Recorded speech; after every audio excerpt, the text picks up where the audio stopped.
morning, the title of the message is Heart for the Lost. Sabihin natin lahat, Heart for the Lost. And this is found in Romans 9, no? But before Romans 9, we have Romans 1 to 8, di ba? So, Romans 1 to 8, I just like to remind you of Romans 1 to 8, okay? It started out by saying, there is therefore now no condemnation. To whom? To those who believe in the Lord Jesus Christ. Nagsimula po yung Romans 1 with no condemnation, and then it ended in Romans 8 with, there is now nothing that shall separate us from the love of God which is in Christ Jesus. So ano po ang purpose ng Romans 1 to 8? To secure us. Sabihin mo sa katabi mo, I am secured. I am assured. Amen. So yun po ang purpose nun. And we will no longer be judged by God. There is no judgment day for a believer of Jesus Christ. Do you know that? Hindi ka na mahuhusgahan para sa iyong mga sala. Bakit? Nahusgahan na. It has been judged where? In the body of Jesus Christ. Amen? So you will no longer be judged for your sins. Praise be to God. Thank you, Jesus. Kasi si Jesus na ang nagbayad ng ating mga sala. Amen? Alright. And what else? And to prove na hindi na tayo mahihiwalay sa ating Diyos, alam niyo ang ginawa niya? Inupo ka na kasama ni Kristo sa kalangitan. Amen? We are seated with God, sabihin natin lahat, with God in Christ Jesus. Amen? So we are with God today. So yan po ang assurance sa atin that we already have a position in the heavens. No? So hindi ka na magtatanong, Pastora, what do you think? Makakapasok ba akong langit? Ayun na, nakasulat na. We are already seated with God in Christ Jesus in the heavenly places. So, you are assured, you are secured, you are safe, and you are saved. Amen? That's good news. For keeps na po tayo. Amen po ba? Tinago na tayo kay Kristo. We are hidden in Christ. So therefore, what we do, yung mga kahinaan natin, yan po ay hindi na ho nakikita. God refuses to see them because we are already hidden in Christ Jesus. Alright? So, sigurado na po tayo sa langit. We are already positioned there. And I told you before, you don't have to be seated there all the time para malaman mo na may pwesto ka na. Amen? I've already given you an illustration of this. Like all the senators, hindi naman kailangan lagi sila nakaupo sa Senado para masabing sila ay senador. Amen? Wherever they are, whether they're in the grocery, in the market, right, at home, they are still senators. Amen? So ganun din po tayo. Our position never leaves us just because we're not seated in heaven right now. We are seated with God in Christ because we are identified with Jesus Christ. Amen? We have the same spirit in Christ Jesus, united in Christ. All right?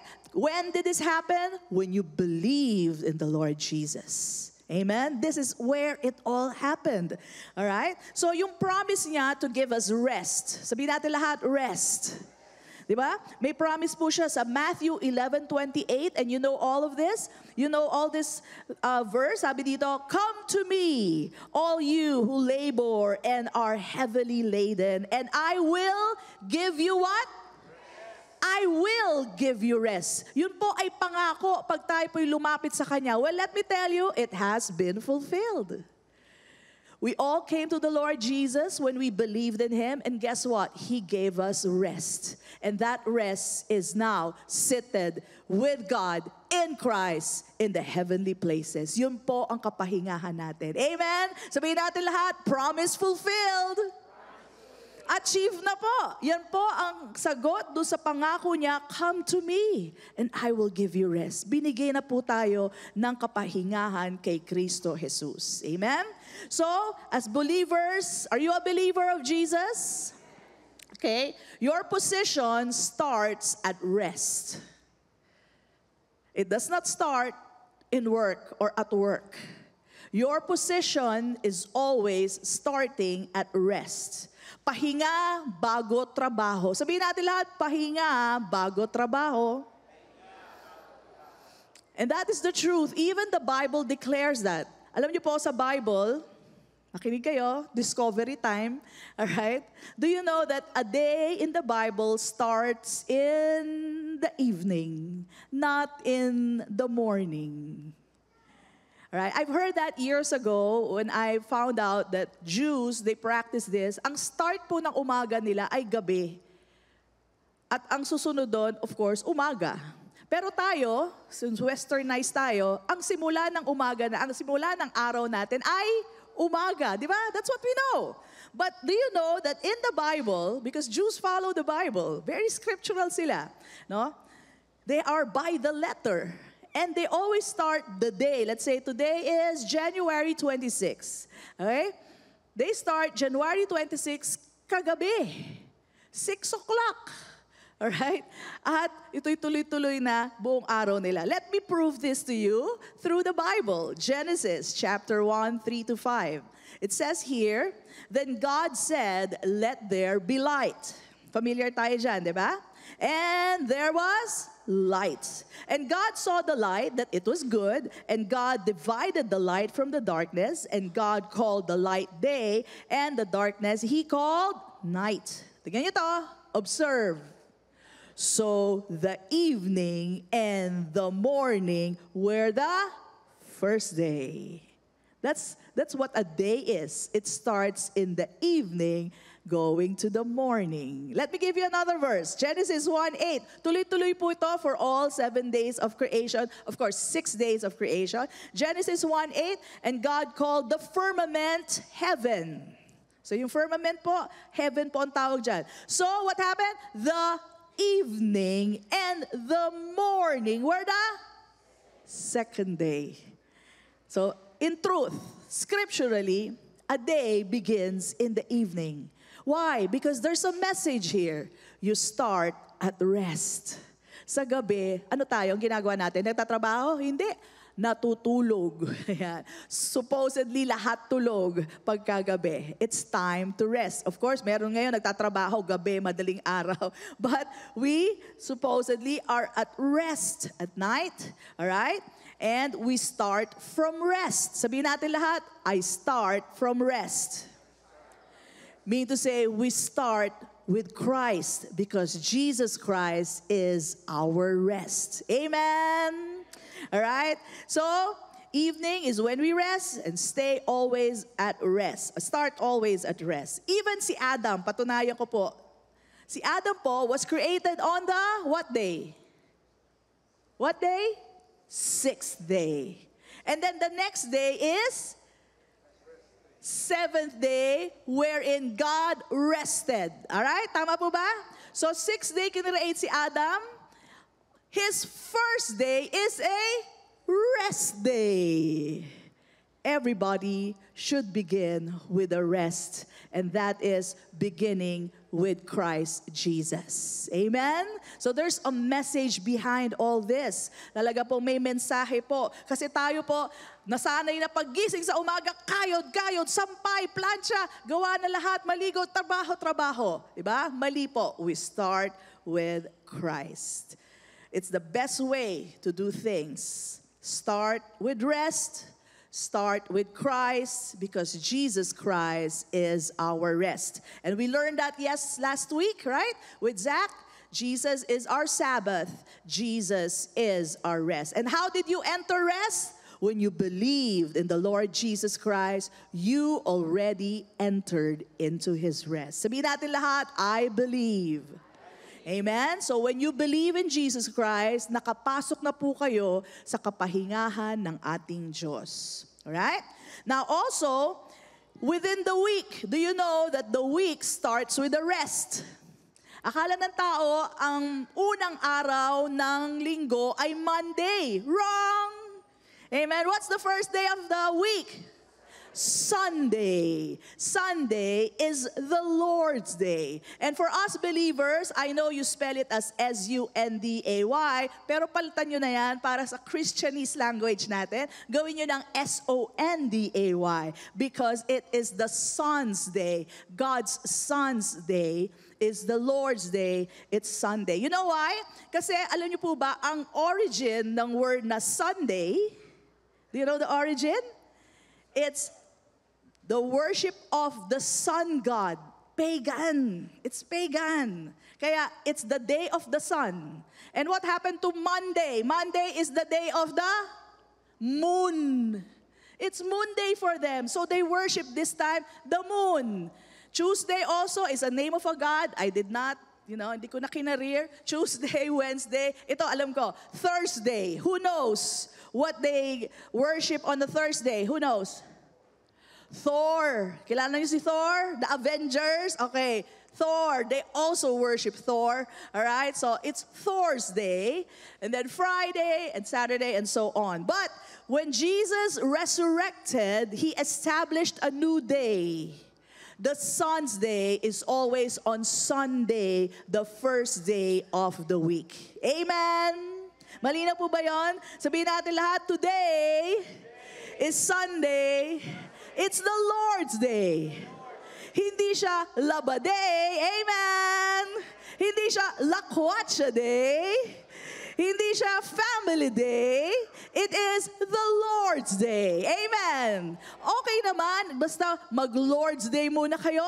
You just make Jesus first, come to church, and then maglakwatsa kayo pagkatapos. No problem. Di ba? Pagkatapos kaya naman, pwede ka maglaba, pero unahin mo muna ang Panginoon. Kasi pagbalik mo sa bahay, andun pa rin ang labada mo. No problem. Hindi naman pumawawala yan. Amen? Alright? Pwede rin kayong maglakwatsa. Basta unahin natin ang Panginoon. Amen po ba? Why? Because it is the Lord's Day. We give Him honor. We assemble in the name of Jesus Christ in honor of our God.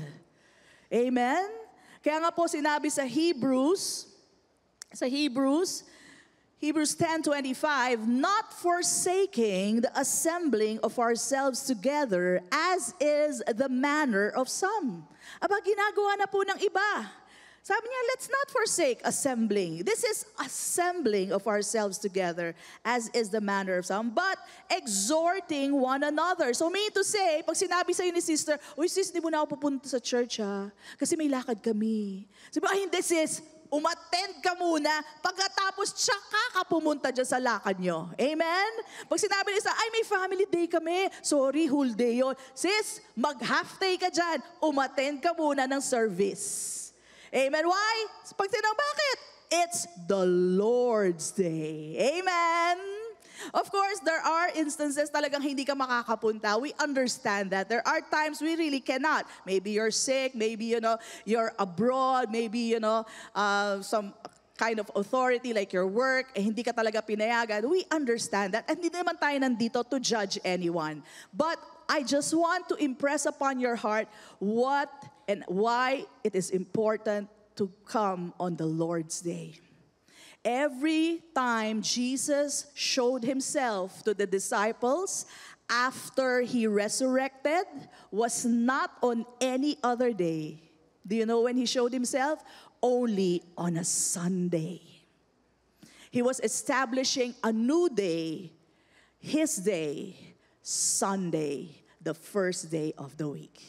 I want to impress that in your heart. So there are many days that we have, mamili na kayo dyan, para magpasyal, maglakwatsa, maglaba. Amen? But the Lord's Day is on the first day of the week. It is Sunday. Amen? Alright? So wag na kayo tumingin sa kaliwa kanan. Lahat tayo nagkamali na dyan. Alright? Nag-miss na tayo. But it is to impress. The Holy Spirit is impressing upon your heart to give importance to the Lord's Day. It is His day. What if it was your day, it's your birthday, you invited all, tapos 3 lang ang dumating? Biro mo 400 ka, tapos 3 lang ang dumating? What honor did you give that person? None. None at all. You know it was her day, you know it was his day, and you did not come. We know this is the Lord's Day, and that's why we are to assemble ourselves together. Amen! Alright? So that's the Holy Spirit impressing upon us. Why? Sabi dito, what's the reason? And so much the more as you see the day approaching. Is the day approaching? The day of the Lord, ang kanyang muling pagbabalik. Amen. Kung ito sinasabi na nila Paul noong paman, ng mga apostles noong paman, mas malapit tayo sa araw na yon. Amen. We are closer to that day. We don't know when it will come, but the day is closer to us than the time of Paul. Amen. So much the more. Lalo na, para sa atin itong mensahe na to, so much the more as we see the day approaching. And you know what? Again, I'm not judging. I'm just telling you some facts. I know some people who really are not attending church. Talagang ayaw na nila.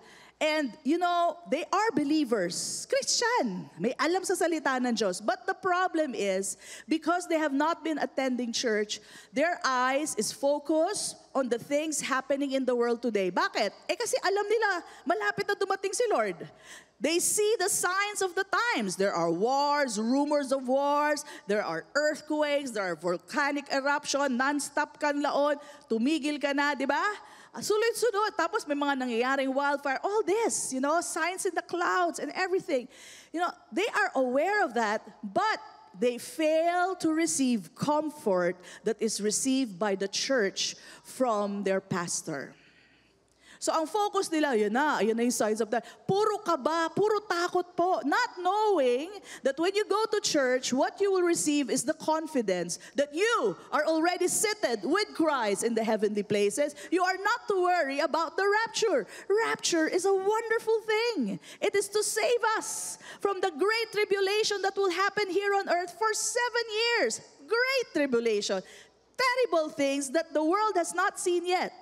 But you believer of Jesus, dahil nananampalataya ka sa Kanya, you are raptured, taken away from this place, together with the Holy Spirit, tucked away in heaven with our loved ones, those who have, who've gone first ahead of us. Yung mga kamag-anak natin, sila Pastor Mike, yung mga kamag-anak, mga mother, father natin na nauna na sa atin, wow, we will see them, we will be together with them. Amen? It's the most joyous time. And we are there with Christ, bodily, with a new body, right? And we will be saved from the 7 years of great tribulation. Kung saan, dun pa lang i-implement ang tataka ng Antichrist. Kaya huwag nyo na isipan paano kaya yung Antichrist na yon, ano itsura niya, ayaw mo siyang makilala. Amen. Huwag nyo nang asamin na makilala pa siya. Dahil pag nakilala nyo, naiwan ka, pero hindi ka maiiwan. Amen! Alright? Sabi nyo, naku, pastora, andyan na yung technology. Andyan na yung mga tinatanim sa balat, yung maliliit lang, ganyan, tapos sa utak nilalagay. Yes, the technology, maybe, I'm not saying that's it. It's already there, but who cares? We will not be here. Because those who will receive the mark of the beast will first be a worshiper of the beast.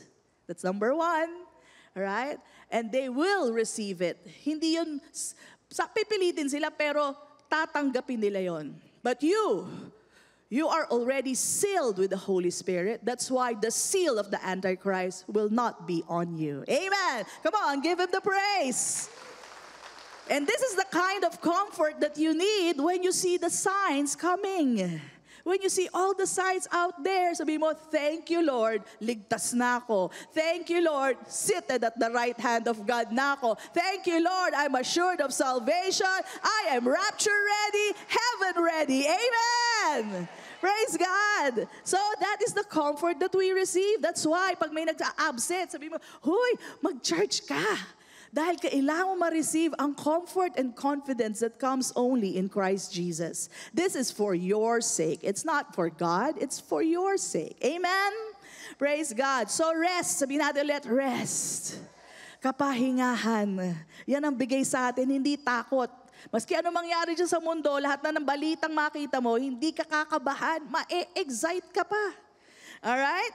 Sealed na tayo for heaven, walang duda, walang kaba, amen? And it's even written, documented in the Bible. It says there, He has raised us together in Christ. So hindi tayo hinayaang, okay, na-born again ka na, bahala ka na sa buhay mo. Hindi. We are raised together with Christ and seated us together in the heavenly places with God, kasamang Diyos, in Christ Jesus. Amen? And itong tanong ko sa inyo, secure na ba kayo? Assured na ba kayo? Sigurado sa langit ang punta nyo? Amen? Kaligtasan atin na forever? Amen. Now, ang tanong ko susunod ay ganito. Paano naman ang iba? Kayo, secure na kayo. Sitting pretty na tayo. Ay paano naman yung iba? Yung ibang hindi pa nakakilala kay Kristo. Yung hindi pa tumatanggap kay Kristo. Yung hindi pa alam ang pangalan ni Kristo na kailangan tawagin mo siya. What about the others? And this is exactly the heart of Paul. After assuring us from Romans 1 to 8, our assurance of salvation, that nothing can separate us from the love of God which is in Christ, that there's no condemnation for us, paano naman ang iba? And that's why Romans 9 was written. Okay? Let me read to you Romans 9, 1 to 5. Paul said, I tell the truth in Christ. I am not lying. Hindi ako nagsisinungaling. My conscience also bearing me witness in the Holy Spirit that I have great sorrow. Malungkot na malungkot si Paul. And continual grief in my heart. Tuloy-tuloy hindi ho napapatid. Talagang tuloy-tuloy yung kanyang kalungkutan. For I could wish that I myself were accursed from Christ. What does it mean to be accursed from Christ? It means to be separated from Him. Na mawala na sa Kanya ang salvation niya. Bakit, Paul? Why do you grieve so much? Anong problema mo? Akala ko ba we're free? This is the grief of Paul. Sabi niya, for I could wish that I myself were accursed from Christ for my brethren, sa aking mga kapatid, for my countrymen, sa kanyang mga kababayan. Sino to mga to? According to the flesh, who are Israelites. So ang iniisip ni Paul, paano naman? Safe na ako. For sure, ligtas ako. For sure, I'm seated with Christ in the heavenly places. Pero paano naman yung iba?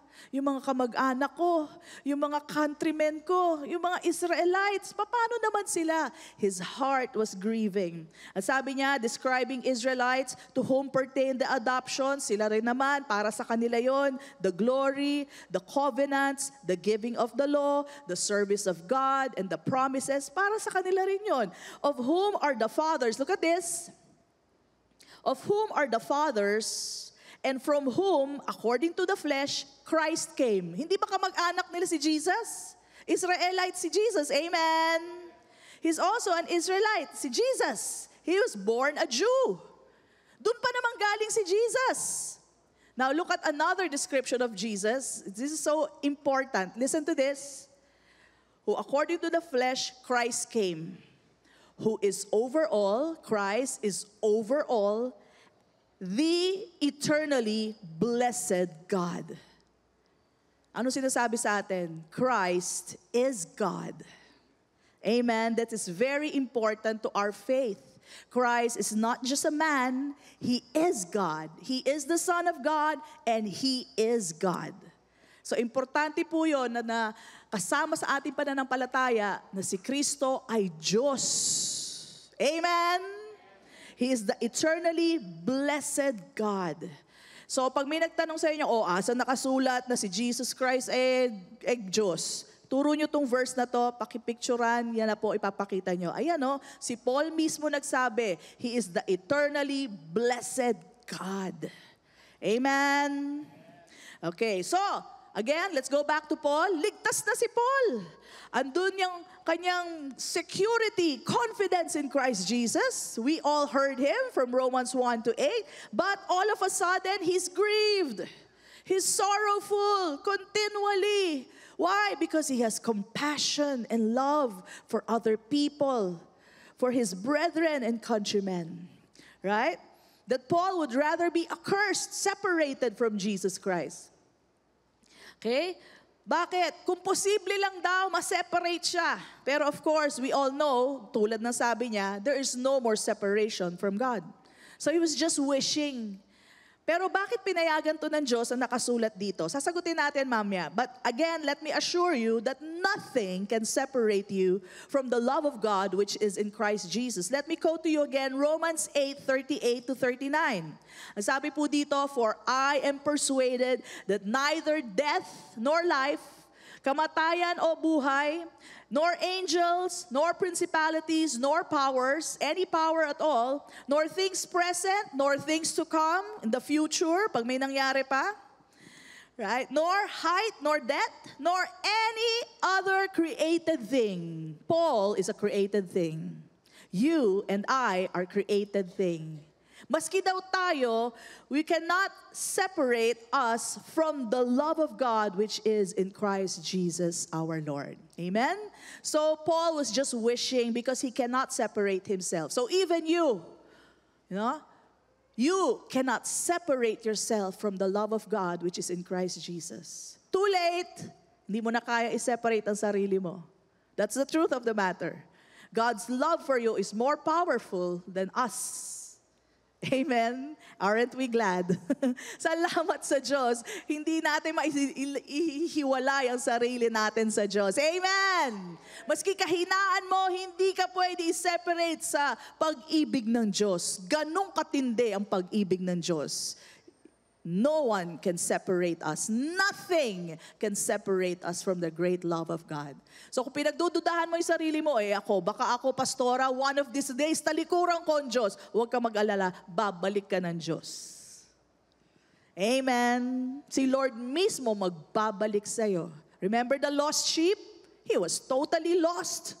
And yet the Lord, the good shepherd, found him. Siya ang naghanap doon sa isang nawawala. Ikaw yun. Ikaw yung tupa na yun. Amen! Praise God! Hallelujah! Come on, bless Him! Salamat, Lord! Hindi ako mawawala. Thank you. Mawala ka man, ibabalik ka rin. Ayan. So, tayo po, hindi natin pwede. So, bakit pinayagan ito, no? So, kung hindi naman pwede, I'll tell you why. Let's go to Moses first, because Moses is another person who said the same thing, almost the same thing. Exodus 32:32. Bakit to? Bigyan po ko ng background. Si Moses, he went up to Mount Sinai, and the Lord, wrote the 10 Commandments, and the Lord told him, bago siya bumaba, Moses, nagkasala na yung mga tao. They made for themselves a golden calf. Lahat ng ginto nila, ginawa nilang Diyos-Diyosan, sinasayawan na nila. And God was really angry, So si Moses, sabi niya, bababa ako, dadaling ko itong 10 Commandments. Okay? Pagbaba niya, kita niya, naggalit si Moses, sinira po niya yung tablets of the 10 Commandments. Okay? So galit na galit si Moses. So many things happen. You can read it yourself. Exodus 32, please read it. It's very interesting. Many things happen. But after that, Moses went up again the mountain. And he was asking for forgiveness for the people. Okay? So these are his words. Ang sabi po ni Moses, yet now, kausap niya ang Diyos, if you will forgive their sin, but if not, kung hindi mo papatawarin, sabi ni Moses, I pray, blot me out of your book which you have written. So maski si Moses, gano'n na lang po ang compassion niya. Ang pag-ibig niya para sa mga tao, sabi niya, kung hindi mo sila patatawarin, maski yung pangalan ko, tanggalin niyo na rin sa aklat ng buhay. Willing si Moses. Now what is all this? Paul said the same thing. Moses said that. Why is this written in the Bible? Because they were expressing the heart of God. What they cannot do because they are just people, Jesus did for us. Jesus knew that if He will not die for us, you and I, we will all die. We will all perish. If Jesus will not take the punishment, you and I, we will be punished for our sins. We will not survive. We only have one life to live. Amen? So, alam ni Jesus, we will be cursed. We will be cursed. So sabi ni Jesus, it grieved Him. He was sorrowful continually. And so, sabi niya, no, ako na lang ang magiging sumpa. Not only was Jesus cursed, He became cursed Himself. Not only did He take our sins, He became sin Himself. That's how much He loved us. What this too was expressing was the love of God. Na kung hindi ko gagawin yon para sa kanila, mamamatay sila. So what they cannot do, Jesus did at the cross of Calvary. And so, He was punished for our sins. He was cursed so that you receive the blessing. He died so that you receive eternal life. Amen? Come on, give him the praise. Hallelujah! Thank you, Jesus! Hallelujah. So Moses and Paul were just simply demonstrating the heart of the Lord. Sabihin natin lahat, heart of the Lord. Ito yung tinitibok ng puso ng mga taong ito. And also Jesus Christ. It was an illustration of the heart of God beating for all people. All. Hindi lang naman tayo ang mahal ng Diyos. Hindi lang po ang Christians. Hindi lang po yung mababait. For God so loved the world, the whole world. God loves all. And that's why He gave His only begotten Son, that whosoever, sino man, ano man ang sala mo, gaano man kakriminal ka, whosoever believes in Him shall not perish but have everlasting life. That is offered to mankind. Kaya alam nyo, si Jesus, hindi lang namatayan para sa mga Kristiyano. Alam ko sino tatanggap sa akin. Mamamatay ako para sa inyo. Pero yung hindi ako mamatay sa inyo. Hindi po, lahat. Para sa lahat ng tao, namatay siya. Kaya tanggapin mo siya o hindi, namatay siya para sa iyo. That's how sincere God is with His love for us. At kung sino ang maniniwala, yun ang maliligtas. Amen? So that is the heartbeat of Jesus, of God for the whole world. They were just expressing it. They were like pictures of the heart of God. Na mawala na sila, wag lang itong mga tao na to. Si Jesus, siya na ang namatay para hindi tayo mamatay. Amen? So, here we are. We being in Christ and Christ in us, assured of our rested place, our position in heaven. Amen? Walang kaduda, safe and saved. Amen? We are to have the same compassion over people who are not yet saved.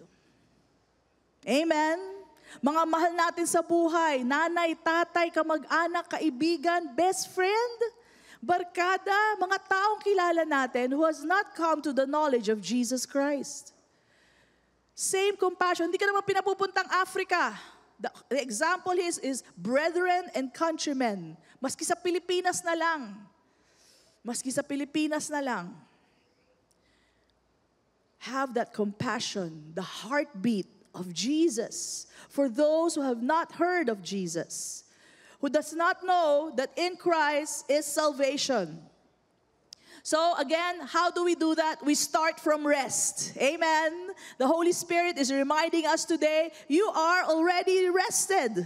You are in Christ. Amen. Everything good? No more worries? Pag may sakit, kayang-kaya, pinagaling na ako ni Kristo. Pag may kakulangan, thank you Lord. All things come from you. Amen. Wala tayong isipin Ano na lang? Yung iba naman. Paano naman sila na wala silang aasahan? Kapit patalim na lang. Yun lang ang aasahan nila. Amen? So, we are sealed by the Holy Spirit, seated with Christ. Now what? Have compassion on other people. From a rested position, hindi ka pagod, kundi empowered ka, share the gospel. Preach the word. Go and make disciples, and He is with you to the ends of age. Amen? And we are not ashamed of the gospel. Baka may nagsasabi, ay pastor, nahiya ako i-share Okay, sabay-sabay natin to bigkasin, galing sa ating puso. Let's read Romans 1:16. To have that boldness ready and go. For I am not ashamed of the gospel of Christ, for it is the power of God to salvation for everyone who believes, for the Jew first and also for the Greek. Now, Greek there includes us Gentiles. Kasi yung mga Greek dito, Gentiles sila. Okay? Ang Jew ay Hudyo. But Greeks are Gentiles. So, ang sabi po dito, we are not ashamed of the gospel. The good news, sabihin natin lahat, good news. Puro good lang, walang condemnation, walang pupunta ka impyerno. Walang ganon Walang pananakot. Pag hindi ka naniwala, impyerno ka. Walang ganon. Walang sabihin, ikaw talagang sisigarilyo ka talaga. Walang ganon. Good news lang. Sabihin natin lahat, good news. Okay? Puro good news lang sasabihin natin sa kanila. Ikaw nga, no condemnation, tapos magko-condemn ka naman. Walang ganon. Okay? Why? Because it is the power. When they hear the gospel, it is the power of God working in their lives, right? And they will believe in the Lord Jesus Christ. So kailangan good news po ang marinig nila. Hindi yung testimony mo, Minsan kasi nag-focus na sa testimony, nakalimutan na si Jesus. Okay, si Jesus po, ang kapangyarihan, balita niya at ang mga ginawa niya, yun po ang ibabalita natin sa kanila. Huwag sarili nyo, kasi alam nyo, ang ganda ng testimony nyo ngayon. Paano uminit yung ulo mo? Tingnan mo nga yan, testimony pa. Nagwawala doon sa bahay niya, di ba? Pero kung si Jesus lagi ang sinishare natin, si Jesus perfect, hindi nagkakamali, di wala kang kahihiyan. Amen? Pero pag sarili mo lagi fino-front mo, born again pa. Tingnan mo nga ginagawa niya. Di ba? Mapapaganon yung tao Kaya wag yung sarili niyo ikwento niyo. Ikwento niyo si Jesus. Yun perfect. Tayo naman, hindi tayo perfect sa mga gawa natin So nakakahiya, di ba? So hayaan niyo na si Jesus ang maikwento niyo. Siya ang magandang balita. Amen! Okay? And there is no other way. There's no other way to get saved. There's no other way to heaven. There's no other way to the Father God except Jesus Christ. Jesus is the way, the truth, and the life. There is no other way. Kaya sayang lang ibang kwento mo. Si Jesus na lang. Diretso na kayo. Si Jesus lang po. No? So yung iba po, iba ang daan nila patungo kay Kristo. Sabihin nila, bakit ba? Mabait naman ako. Bakit ba matulungin ako? Di ba mapagbigay ako ng pera? Alam niyo po ba, maski matulungin sila sa tao all the days of their lives. And you know people who are like that. Di ba? May mga tita kayo, mga lolo, lola, mga chewin kayo. Ang babait. Matulungin. Pero to sabihin ko sa inyo, walang tulong yan para makapasok sa langit. None of the good works of people is their entrance to the heavens. Hindi yan ticket to heaven. It is only one name, Jesus. When they believe in Jesus, that's the only reason you will be accepted in heaven. It is not Jesus plus works. Amen? Kung sabihin mo, naniniwala ako kay Jesus. Paano ko maliligtas? Naniniwala kay Jesus, tsaka mabait naman ako. Hindi kasali yun. Hindi pandagdag points yun. Walang dagdag yun. Nakakasira pa nga yun Bakit? Kasi yung gawa natin off and on, di ba? Ngayon mabait ka, bukas ano ka, di ba? Hindi. Minsan masungit tayo So, nakakasira. Huwag nyo na isasama yun. Jesus na lang. Because Jesus' perfect work and sacrifice made it all for us. It was enough. It was the propitiation for all our sins. Amen. Praise God. So, thank you, Lord. Kasi kung nakabase sa gawa natin, kamusta naman? Ang babait nyo, no? Kasi nasa church kayo. Mamaya, paano na? Di ba? Bukas, paano na? Sa parking lot lang, paglabas nyo, paano na? Mainit pa naman ang araw. Hindi, joke lang. Di ba? It happens. Well, thank God. Hindi kasama yung para makapasok sa langit. Tanging gawa lang ni Kristo ang kasama sa tapos na gawa. Amen? Praise God. Yahoo! Ako, tuwa ako dun Biro mo kasama yung kasungitan ko minsan, di ba? Yung sumpong-sumpong minsan, kakahiya yun. Thank you, Lord. Gawa mo lang. Gawa mo lang, hindi gawa namin. Alright? So that is the same problem with Israel. Israel just wanted to follow all the commands. And based on that, they think they will enter heaven. They think they will get saved. So yan po ang kinalulungkot ni Paul. Alright? Kamag-anak pa naman natin si Jesus, kababayan natin, pero kayo hindi kayo naniniwala sa Kanya. Look at Romans 10:1-4. Brethren, my heart's desire and prayer to God for Israel, para sa Israel daw, is that they may be saved. They're not saved right now, if they are not believers of Jesus. For I bear them witness that they have a zeal. Talaga namang super zealous. You know, I've been to Israel, okay? Di ba, Doc, no? At doon sa wall, Brother Lito, di ba? Kaya makasama ko yan. talaga naman, you'll see the zealousness. Ito, di ko kaya gawin, pero ganyan sila ng ganyan sa wall. Tuloy-tuloy yun, ha? Tuloy-tuloy. Ako nga, di ko gagawin yun. Pero makikita niyo po yung zeal nila, naka-traditional costume pa sila, from top to bottom, and they would have prayers, they would cry in front of that wall. They do that. You'll see the zeal. I mean, wala akong Pilipino nakikita gumagawa nun. But, ang sabi niya dito, for I bear them witness that they have zeal. Talagang ang init nila for God. Truly, they're really for God, but not according to knowledge. For they, being ignorant, hindi nila alam of God's righteousness, God has His own way of righteousness, and seeking, naghahanap pa ng iba, seeking to establish their own righteousness, have not submitted to the righteousness of God. Meron pong sariling way ang Diyos para tayo po ay maging tuwid. And that is through the Lord Jesus Christ. When you believe in the Lord Jesus Christ, then you receive the righteousness of God. Amen? That's the only way. Yun lang ang paraan. All they have to do is to believe in Jesus. But they say, no, we do not accept Jesus. He is not Messiah. May iniintay pa silang Messiah. Okay? So they do not believe in Jesus, and they would rather do all the commands, which they always fail. Wala naman po nakakagawa ng mga commands eh. Wala, hindi kaya. 10 commandments lang. Sino naka-perfect na? Sino naka-perfect? 10 commandments. Sila 613 commands sila. How can you do that? Adam and Eve nga, isa lang, hindi pa rin nasunod eh. Asa pa tayo, 10 commandments. Diba? Nobody can really do that. Only Jesus, the perfect one, was able to fulfill all. And if you believe in Jesus, it is as if you already fulfilled all the commands. Come on, give Him the praise. Thank you, Lord.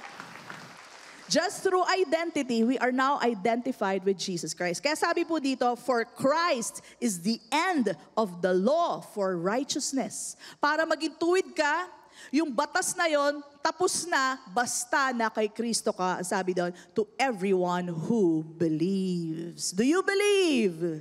Do you believe in the Lord Jesus? Then it's the end of the law for you in righteousness or for righteousness. Hindi ka na under the law, you are now under grace. Biyaya, regalo ng Diyos sa iyo, ang kaligtasan. Salvation is now a free gift to you. Why? Because you believe in the only begotten Son, Jesus Christ. Yun lang hinihingi ng Diyos. Hindi mo kailangan magsakripisyo, hindi mo kailangan paluin sarili mo, hindi mo kailangan untog ang sarili mo. All you need to do is to believe in the Lord Jesus Christ. Amen? So in the case of Israel, they wanted to be saved by obeying the law. But Christ is the end of the law for righteousness. Now, that's not only true for Israel.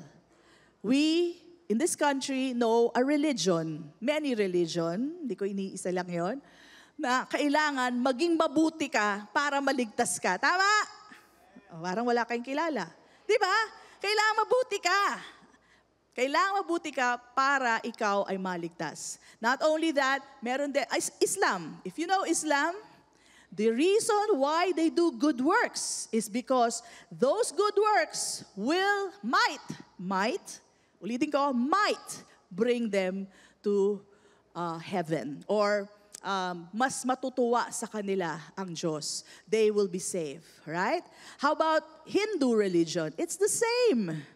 Alam niyo ba yung ginagawa nila? Sino nakakita sa Facebook? Yung mga statwang kulay pula nakahiga dyan. Bubuhusan nila ng gatas, bubuhusan ng honey, bubuhusan ng maraming bulaklak. Tapos yung Diyos-Diyosan nila, 10 ang kamay, 3 ang mata. Nakakatakot ang itsura. Pero yun ang sinasamba nila. Why do they do that? Why would they use expensive things like honey and milk? Why? Because they have to appease their gods. They have to do good works. Kaya yung baka, Yun, alam niyo na yung ginagawa nila sa baka. Okay? They do that to the baka. Yung, yung urine ng baka, pinanghihilamos nila. Oh, ang ganda nila. Ang ganda rin ng amoy nila. Yun po ginagawa nila because they see them, as gods. Diba? O kamag-anak nila. They do that because they have to do good works in order to be saved. Well, sa Diyos po, sa ating Diyos, it's only the finished work of Jesus Christ that suffice all sacrifices. Come on, give Him the praise. Hindi mo na kailangan magsakripisyo. Sakripisyo lang ni Jesus, sapat na, sobra-sobra pa. Amen? Praise God. So, brothers and sisters, once again, we are at rest. We are seated with God in Christ in the heavenly places. Totoo yan. Kaya ang gagawin na lang natin, from that rested point, that is our place of rest. We start there. Hikayatin natin ang tao sa pamamagitan ng gospel. Good news. Sabihin natin lahat, good news. Glad tidings. Yan po ay bibigay natin sa kanila so that they can be saved. I saw a vlog. Usong-uso yung vlog, di ba? Mga videos. And I guess American yon. And he was interviewing people during Halloween. So, yung mga itsura ng mga ini-interview niya, mga may sungay, demonyo, nakakatakot, di ba? So, marami siyang in-interview. And his question goes something like this: where do you think you will go when you die? Saan ka mapupunta pag ikaw ay namatay? So, interview niya. And sabi nung kausap niya, hell? Susunod-sunod yun. Sabi, sino nakapanood doon? Sabi niya, sabi niya, hell, why? I think hell is cool. Ganyan pa sila. So anyway, hindi doon natapos yung interview niya, hindi doon natapos yung tanong niya. Ang sabi niya, do you want to go to heaven? And sumagot po yung tao, sabi niya, yeah, sure, yes. Okay? And so, he started to tell them that, believe in the Lord Jesus and you follow after me, follow after my prayer. And alam niyo po ba, lahat sila, doon sa pinakita sa vlog na yon, lahat sila tumanggap kay Kristo. Alright? So meaning to say, these people na sinabi nila na, I'm going to hell, is most probably saying that because they think that's what they deserve. Bakit? Nakatingin sa sarili nila. Kasi may kasalanan ako eh. Kasi magulo buhay ko eh. Kasi salbahe ako eh. They're looking at themselves. That's why they say they're going to hell. Okay? But if only they knew na yung kasalanan nila, hindi na yan issue. Bakit? Abay, binayaran na ni Kristo yan sa krus ng Kalbaryo. Lahat, hindi yung atin, lahat ng kasalanan ng tao, binayaran na ni Jesus sa krus. So ano na lang kailangan nila gawin? Magpakabait, hindi po yon. Ang kailangan nilang gawin, maniwala kay Kristo Jesus. And when they call on the Lord Jesus Christ, ano sabi? You shall be saved. That's all. So that is the good news that we will tell people. Hindi, uy, ikaw naman lagi ka nagsisigarilyo, pupunta ka niyang imperno eh. Hindi ganun.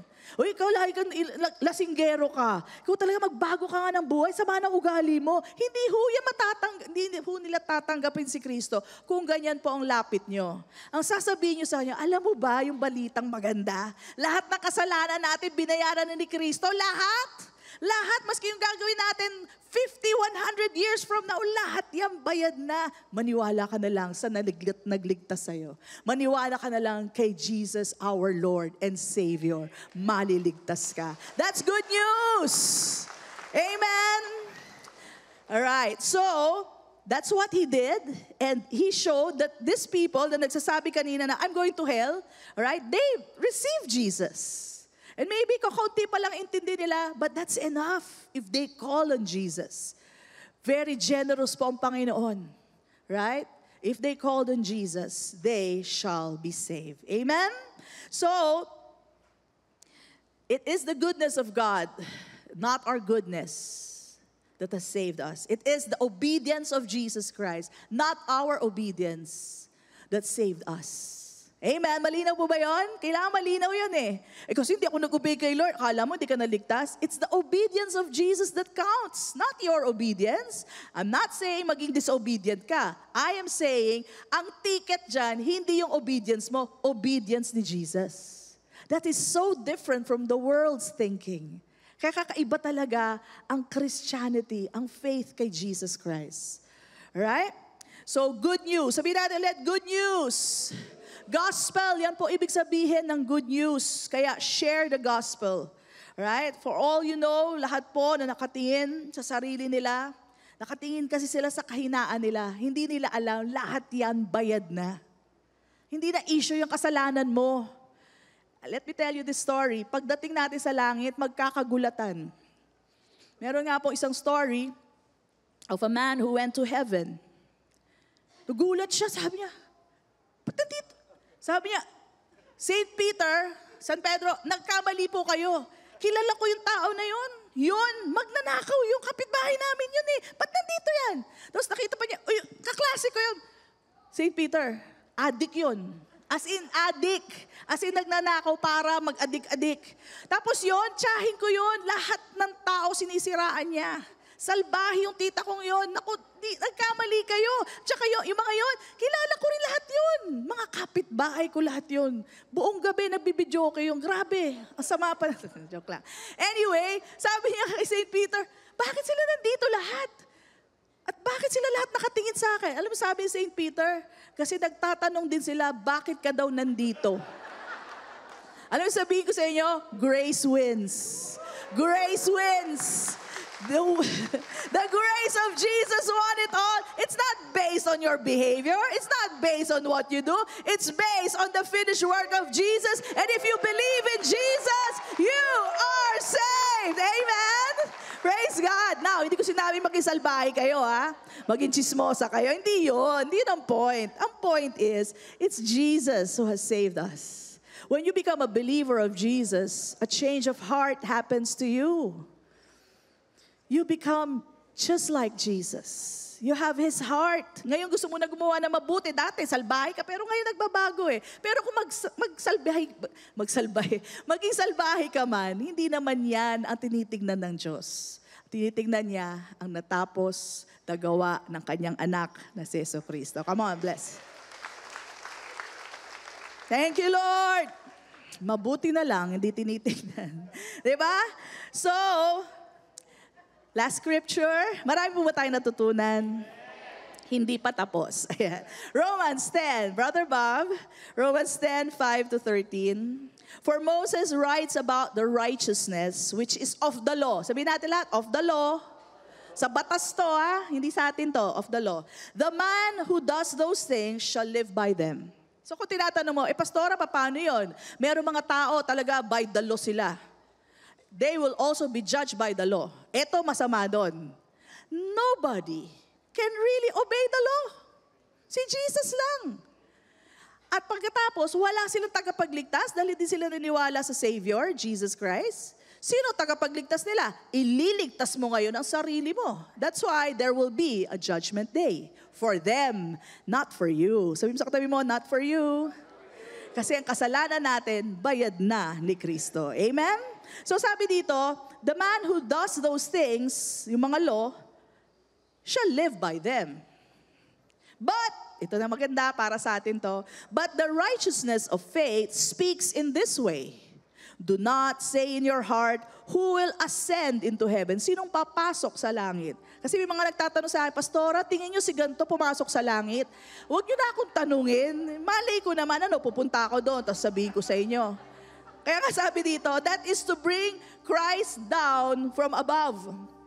Ang ganda nga nito Christ down from above. It's like, you want me to go to heaven, Christ in me, tapos bababa ulit ako, sabihin ko, oo, nandun nga siya. Okay? Or who will descend into the abyss? Sino naman pumunta sa impyerno? Ito naman, tanong sa akin, Pastora, tingin niyo si Hitler nakapasok ng impyerno? Sa impyerno siya. Huwag niyo na akong tanongin, gusto niyo pumunta ako sa impyerno? Titingnan ko lang kung nandito si Hitler. Sa ating, ang ganda ng pagka-word out, that is to bring Christ up from the dead. Galing, no? Isabihin, tinignan niyo muna. Galing ikaw yun But what does it say? Ano ba daw sabi? The word is near you, in your mouth, and in your heart. That is, ano yon? The word of faith that we preach. That if you confess with your mouth the Lord Jesus. Did you confess the Lord Jesus? Sabihin natin lahat, Lord Jesus. That's confessing your mouth. And believe in your heart that God raised Him from the dead. Hindi siya nanatiling patay, buhay ang ating Panginoon. Amen? Ano daw mangyayari? You will be saved. Amen? And for those of you who have declared Him Jesus as Lord and you believe that He's alive, you are already saved. This is already a done deal. Amen? For with the heart, one believes unto righteousness. No, naniwala ka, naging tuwid ka na kagad. O, di ba? And with the mouth, confession is made unto salvation. So, nung kinonfess mo Jesus as Lord, saved ka na. Ganun lang, very instant. Okay? For the scripture says, whoever believes on Him will not be put to shame. Hindi ka mapapahiya. Tatanggapin ka ni Kristo. Hindi yan sabi, sandali, murderer ka eh. Sorry, wala pong ganon. Pinaka-heinous crime, if that person calls on the Lord, he will not be put to shame. He will be given rest. He is saved. Amen? Kaya huwag kayo namimili ng tao, ay ito, murderer to, wag ko sharean to. Hindi po.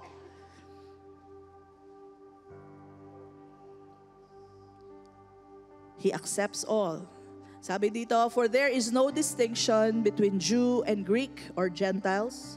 For the same Lord over all is rich. Sabihin natin lahat, is rich. Is rich to all who call upon Him. For whoever calls on the name of the Lord shall be saved. Amen?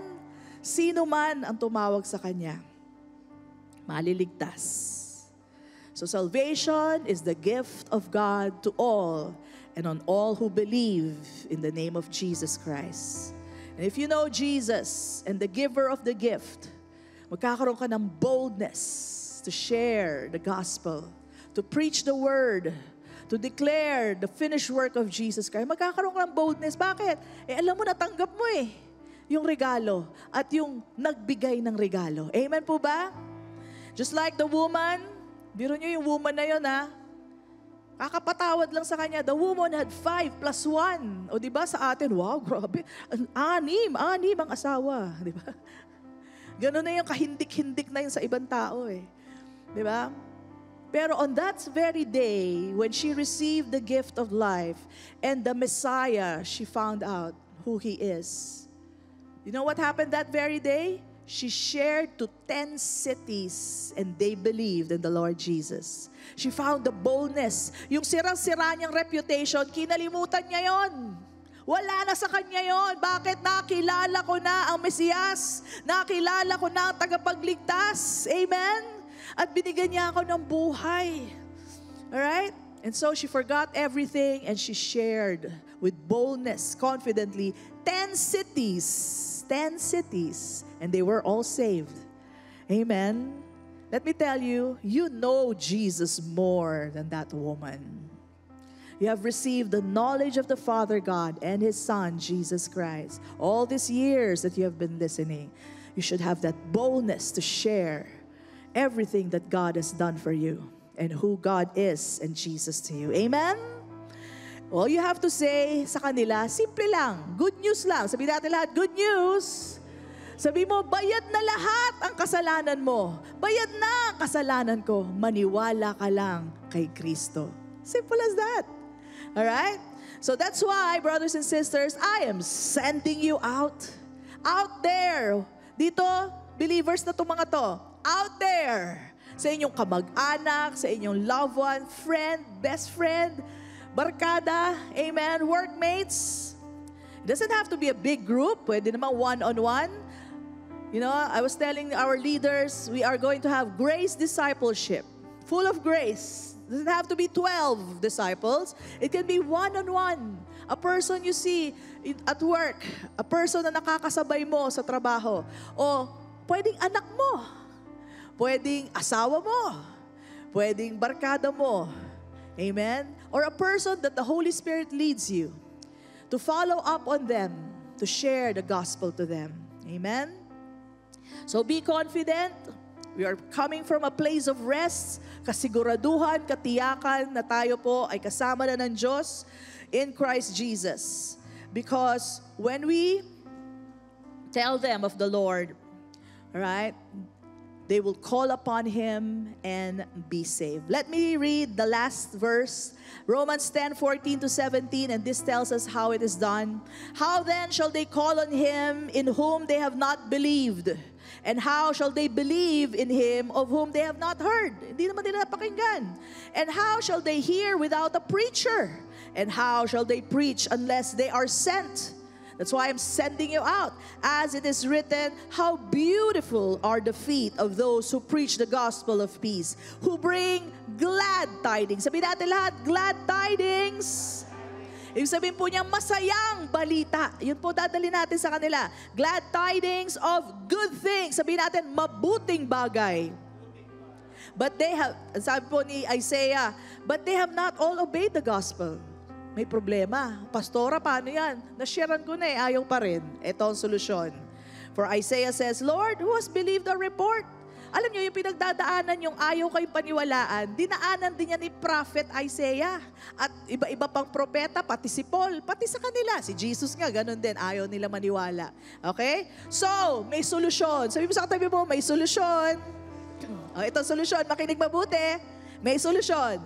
So then, faith comes by hearing, and hearing by the Word of God. So, kung sa unang sharing mo, ayaw, balikan mo next week. Pakinggan nila ulit galing sa iyong bibig. Amen? Keep on sharing and sharing so that they will hear and hear. And what will happen? Faith comes. Give them a chance. Faith comes. Ulit-ulitin nyo. Ilan sa inyo, ilang beses kayo inulit-ulit na nag-share sa inyo. Ayaw nyo, tinataguan nyo pa. Sabihin mo, wala ako. Mag-share na naman yan ng gospel. O, sinong gumawa nun? Huwag nyo nang itaas ang kamay nyo. Diba? Tinaguan din natin yung mga nag-follow up sa inyo. Pero asan ka ngayon? Ayan. Nakikinig at natutuwa dahil ikaw ay ligtas na. Let us not stop sharing the gospel. So this is my outline. Okay, you are all sent to your relatives, your friends, and loved ones as one. Preach and teach the gospel of peace. Good news lang. Sabihin ulit natin, good news lang. Huwag mong pipintasan. Amen. Okay, good news lang. No condemnation. Number 3, people will hear and hear the gospel. Shineran mo this week. Next week naman ulit para hindi mauya sa'yo. Okay? Yan po ang solusyon. Faith comes by hearing and hearing. And then, people will believe in Christ. Kasi paulit-ulit. Amen? And then number 5, people will call on Christ. And what will happen? They will be saved. Amen po ba? Amen? So that is what we're going to do. And this is we're doing this as a church. In fact, the leaders have been told that we are having Grace Discipleship as a launch, all right, for our ministry, okay? So, being seated with Christ, yan po ang ating resting position. We now go and make disciples of our relatives, our countrymen, our people, the people that we love, that Jesus Christ has given us. Amen po ba? Amen? Parang tatlo na lang nag-amen. Amen! Amen! Praise God. So, by the way, you're invited later at 1 p.m. right after this. Okay, 1 p.m. Just have lunch, and then there's a movie, The Forge, that you can watch with our youth. And this is open to all ages. Please watch. If ever you're not available this afternoon, we also have on February 28, this is hosted by our primary leaders, February 28, 6 p.m. as we launch Grace Discipleship. All right? So you are all invited. And once again, I send you out preach the word, teach the word, go and make disciples. And everybody says, amen and amen. Come on, bless the Lord. Praise God. Are we blessed? Amen. Praise God. So, in our giving today, as the worship team, dating na yung worship team niya, I would like to read to you 1 Corinthians 16, 1-2. Ayan, upo na ako. Okay, sabi po dito, now regarding your question about the money, may question ba kayo tungkol sa pera? Collected for God's people in Jerusalem, you should follow the same procedure I gave to the churches in Galatia. So si Paul po, kung na instruction na dito sa isang church, yun din sa iba. So ganun din po sa atin because we are a church. Amen? So sabi niya, you should follow the same procedure I gave also to the church in Galatia. Look at this. On the first day of each week. What's the first day of the week? Sunday, the Lord's Day. Ayan. You should each put aside a portion of the money you have earned. Don't wait until I get there and then try to collect it all at once. So, yun na itabi nyo na. So, that's what we do. So, scripturally, on the Sunday, when we assemble together, on the Lord's Day, we collect that. And saan po napupunta? You know, you are blessed to be a blessing. You're actually blessing yourself and blessing other people. Kasi hindi naman libre itong kuryente, di ba? Hindi natin pwede sabihin, Meralco, church kami. Ano ngayon, magbayad ka, di ba? Babayad din tayo eh. And so because ayaw naman natin brown out tayo dito, walang microphone, walang pagkanta. We want you to be comfortable, di kayo paypayan dyan. We want you to be focused on the Word of God. Your sowing, right? Namumultiply na yan ni Lord, nagiging blessing ka pa sa katabi mo. Amen. All right? You know, the rent is not free. Sana nga free, di ba? But it's not. So we pay for that. And so we allow others to hear the gospel. For you believers to be equipped by the Word of God. And so we gather all this, right? So that we can also use it for the needs of the church. Pag mga may nangangailangan, namatayan na hospital, we also give there. So, be rest assured na yung pera nyo po ay napupunta po sa tamang paglalagyan. And may have also ministries, outreaches at sa mga schools, okay? Headed by our leaders. By the way, if you want to join them, outreach in schools, you can talk to Sister Sally. Outreach sa mga barangay, Brother Mel, Brother Tito. Alright, you can talk to them. At sila, Sister Susan. Ang dami po natin mga leaders.